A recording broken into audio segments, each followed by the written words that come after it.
아이들이 방 안으로 들어옵니다. 테이블 위의 빨간 박스 안에는 레고 같은 것들로 가득 차 있습니다.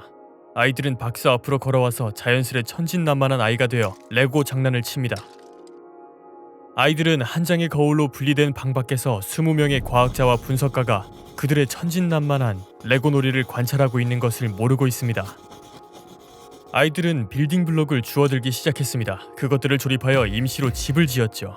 그러다 세 아이 중 한 명이 인간 모형을 집어들고는 충격받아 울기 시작했습니다. 레고 조각이 살아 움직인다는 것을 깨달았기 때문이었죠. 레고 인간은 아이에게 손을 흔들었고 아이는 그 레고를 다시 테이블 위에 올려두었습니다. 그랬더니 거짓말처럼 걸어 움직였죠. 아이들은 좋아서 박수를 치고 비명을 질러댔습니다. 그렇게 살아있는 레고와 놀았죠. 그 시각 유리 너머에서는 과학자가 바쁘게 노트를 휘갈기고 있었습니다. SCP-387은 표준 저장고인 사이트 19에 보관되어 있습니다. SCP-387은 인간에게 무해합니다. 때문에 특별한 조치 없이 용기에 보관되어 왔죠. SCP-387은 상업용 레고통입니다. 육안상으로는 평범해 보이죠. 그러나 박스 안에는 동그란 바퀴와 프리즘을 포함한 불규칙한 형태의 레고가 있습니다. 어떤 이름도 없는 것이죠. 그리고 인터뷰한 모든 회사들은 SCP-387을 제작한 적 없다고 이야기했습니다. 당연하게도 인터뷰 이후 사람들은 SCP-387에 대해 잊어버렸습니다. SCP-387은 레고통이 가득 차지 않았거나 부분적으로 비었을 때의 레고 블록들이 흥미롭습니다. 박스가 가득 찰 때까지 스스로 복제하기 때문이죠. 한 조각만 남기고 통을 비우면 복제가 진행되지 않습니다. 반면 통 안에 레고가 짝수로 들어있으면 SCP-387은 다시 복제를 시작했습니다. 레고 블록을 너무 많이 넣어두어서 통의 위쪽으로 넘쳐 닫히는 게 방해된다면 SCP-387은 공간을 줄입니다.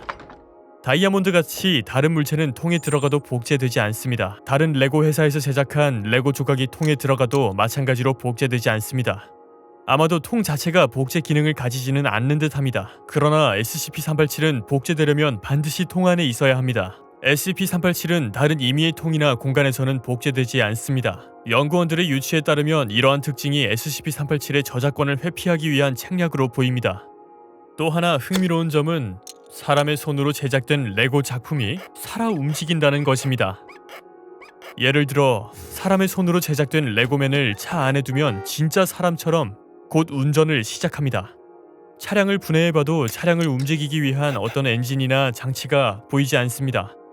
또한 연료나 전원 공급도 전혀 필요 없습니다. 레고 인간들은 인지 능력을 갖고 있습니다. 그들은 손쉽게 다른 레고맨과 소통합니다. 그리고 SCP-387을 혼자 두면 그들의 빌딩과 레고맨은 계속해서 발전합니다.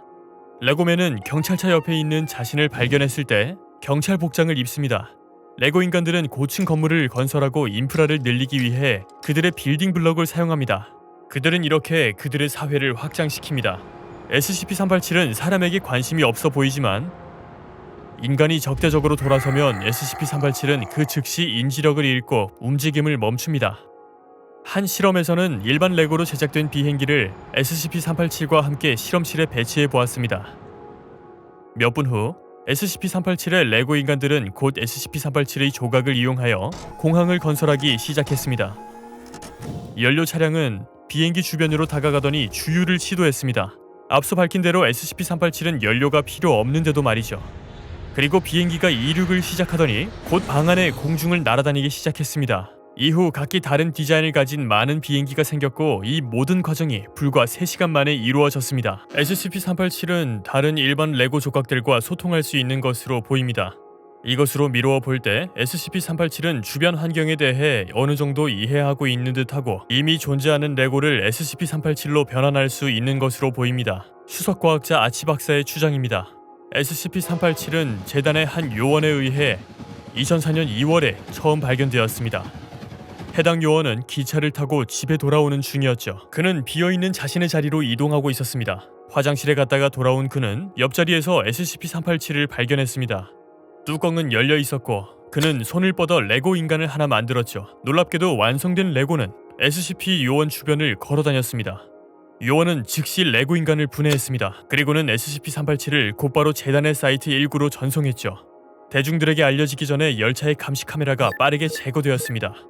아치 박사는 SCP-387을 10살 이하의 아이들에게 주면 안 된다고 충고합니다. 그 중에서도 특히 만화와 TV쇼에 노출된 아이들에게는 더더욱 안 됩니다. 2015년 3월에 실시된 실험에서 각각 5살, 8살인 두 아이는 SCP-387과 함께 방 안에 들어간 적이 있습니다. 아이들은 지시에 따라 자유롭게 상상을 펼치며 SCP-387과 함께 놀았습니다. 레고가 움직인다는 것을 깨달은 아이는 매우 흥분했습니다. 그들은 싸움을 하는 전사들을 만들기로 했고 트랜스포머 캐릭터나 M1 탱크 같은 것을 만들었습니다. 그것들이 완성되자마자 아이들은 즉시 방에서 격리되었고 트랜스포머와 M1 탱크는 서로를 부수기 시작했습니다. 이 과정 중 알게 된 점은 그것들은 사람이 있을 때 서로 공격하지 않는다는 것입니다. 즉 SCP-387과 인간의 관계는 긍정적인 것이죠.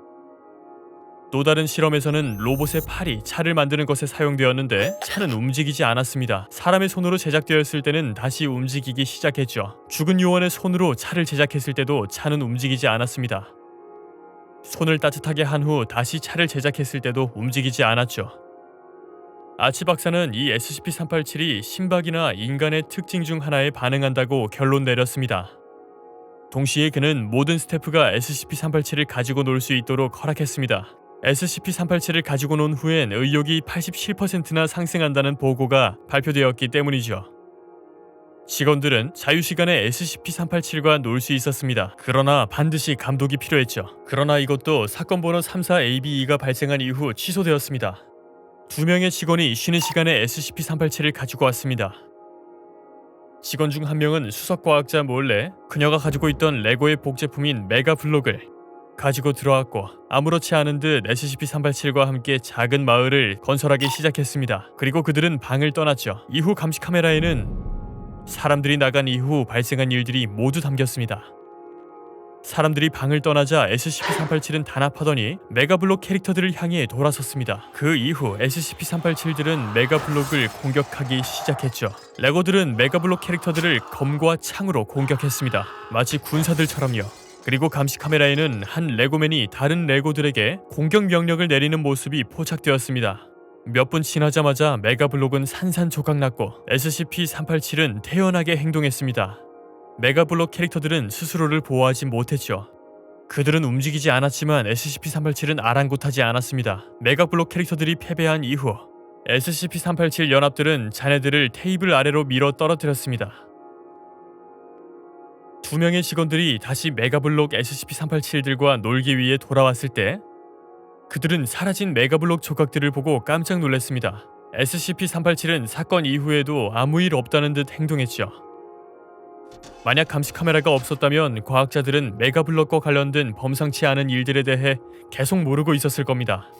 SCP가 비정상적으로 메가블록을 공격한 이유로 아치 박사는 SCP-387이 메가블록 조각을 질투했기 때문이라 짚었습니다. SCP-387이 인간과 좋은 관계라는 것은 명확합니다. 따라서 그들이 다른 레고가 인간과 좋은 관계를 가질 것으로 보이면 위협으로 간주하는 것이죠. 그럼에도 불구하고 SCP-387과의 자유시간은 여전히 제한되어 있으며 그것도 엄격한 감독 하에만 허가됩니다. SCP-387의 기괴한 복제 능력도 직원들 사이에서 수많은 가설을 낳았습니다. SCP-387에 대한 많은 가설이 그들이 사실 전 세계의 다른 레고들을 훔쳐오는 것이라고 주장합니다. 또한 그것이 아이들이 매번 레고 조각을 잃어버리는 이유라고 합니다. 어떤 사람들은 이 레고 조각들이 평행 우주에서 나타난 것이라 생각합니다. 또 다른 사람들은 SCP-387이 공기를 바꿀 수 있고 질소를 탄소로 변화시킬 수 있다고 생각합니다. 그러나 이 이론들은 신빙성이 없으며 증거들도 약합니다. 이 이론들의 주장들은 가볍게 여겨야 할 것입니다. 시청해주셔서 감사합니다. SCP-387 공부 즐거우셨나요? 만약 SCP-387을 가지고 있다면 뭘 만드실 건가요? 댓글로 알려주세요. 그리고 구독과 좋아요, 알림 설정 잊지 마시고요. 앞으로 올라올 흥미로운 SCP 케이스들을 만나보시려면요.